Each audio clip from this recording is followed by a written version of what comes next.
Hey, welcome to Iconics Energy School of Solar. Our goal here today is to educate everybody about solar and what to look for when going solar. Putting solar panels on the roof of your house is more than just throwing them up there. It takes an extraordinary team to really go solar, from your salesperson to our admin people to the actual installers. And if you're not careful, you could end up costing yourself more money than you could save by going solar. Today's episode is going to be all about what questions you should ask before you go solar. With the incentives and tax credits being as high as they've ever been, we have a lot of people dipping their toe into the pool trying to be solar companies. You have three types of solar companies. One is your local solar company, and that's all they do is sell solar. Your second type of company is one that has done roofing or other types of home improvements and thinking that they could try to do solar. And then your third is your box store. They are usually national companies and they're here to sell you leases and long-term financing. Why is it so important to know what company you have when going solar? Well, you are entering into a long-term relationship with this company. You're going to have these solar panels on your roof or your property for the next 25 to 30 years. A lot of companies will use subcontractors. Now, why is this important? Because usually subcontractors are tasked with the warranty issues for manufacturers and install. And if you don't know who they are or where they come from or how long they're going to be long, you could have trouble trying to find someone to help you if you have issues with your solar company. This long-term relationship that you have with this company is going to be very important for any type of maintenance or repairs that you need. Some of the questions that you want to ask: are there any charges for manufacturer's warranties? Because sometimes there are if they're a subcontractor. Usually local companies will take care of all that type of situation for you. So be careful when you're picking a company. Make sure you understand who's doing the work and who you are paying.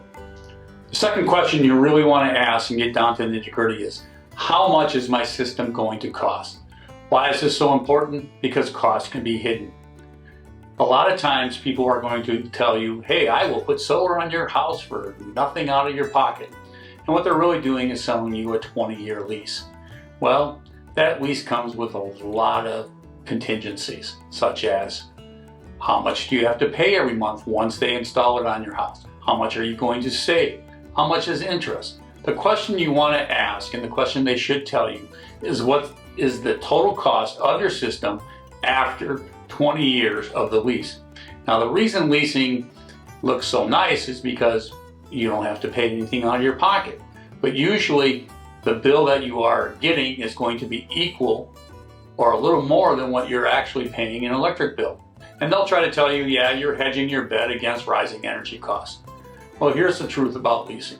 If your bill is not less than 30% of what you're paying now, leasing is probably not a good idea.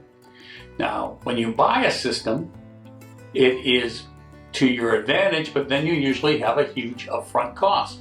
There are alternative types of financing that you can do. One is 18 months, no payments, no interest. Are you going to get all your incentives back in that amount of time? Usually you will. So you'll get your tax credit that you'll be able to take, which is going to pay for 30% of your system, and you'll get your renewable energy credits, which here again is probably going to pay for another 40% of your system. A lot of customers get anywhere between 50 and 70% of the system paid for after your incentives. So if you're using 18 months, no payments, no interest, you have, let's say, just on average, 60% of your system paid for. So the remaining part of the system, you could qualify for less financing and do it over a 10-year. My recommendation is that if you have to finance a system over 10 years, it's probably not worth going solar, and you should look for other alternative green scenarios. With a lease, you don't get your incentives, you don't get the tax credit because you don't own it. So really understand what you're buying before you sign any paper. Now, there are a few things that you have to be aware of, that when it comes to leasing, let's say you want to go sell your house. You have to have the people who are buying your house take the lease over, or you have to do a buyout. So leasing can be really touchy. Make sure that you see the whole contract. A normal contract for buying a system is usually somewhere between 4 and 7 pages long. I've seen lease contracts as long as 40 pages. It's unbelievable because there's a lot of things hidden in the fine print. One of them is they have a 3% inflation cost. So every year your payment goes up 3%. You want to know about this prior to signing it.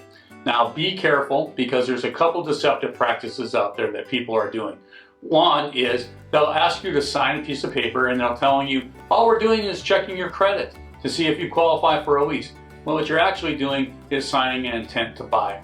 The other one is they will present you with how solar will look on your house. And they say, does this meet your expectations of what it would look like? Does this look good to you? If it does, just please sign here and we'll go ahead and we'll continue on trying to figure out how much your solar system costs. Well, what you've really done is just sign an intent to buy. So be careful. Do not sign anything, no matter if they're asking you for credit, if they're asking you for your validation.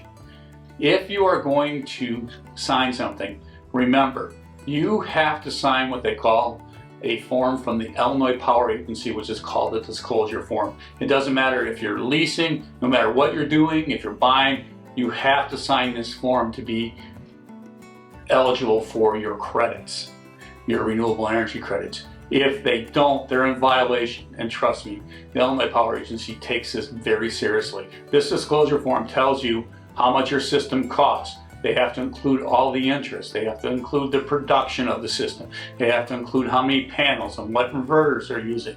So it's very detailed. And this is not a contract. This is just a disclosure form. And when you sign this, what you are signing is saying that you received it and that you've read it and you understand. I'd like to review a few things before we close here. I really appreciate you taking the time to watch this video.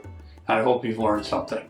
So remember, if it seems too good to be true, it usually is. We highly recommend that you get 2 quotes. Please let us be one of those. Ask your friends and family what their experiences have been going solar. Ask solar companies for references. They'll be glad to give them to you. And make sure that you follow up with them. It's most important that you really take your time when trying to buy solar. You're making a lifetime investment and we want to make sure it's right for you. Thanks again for watching and may all your days be sunny.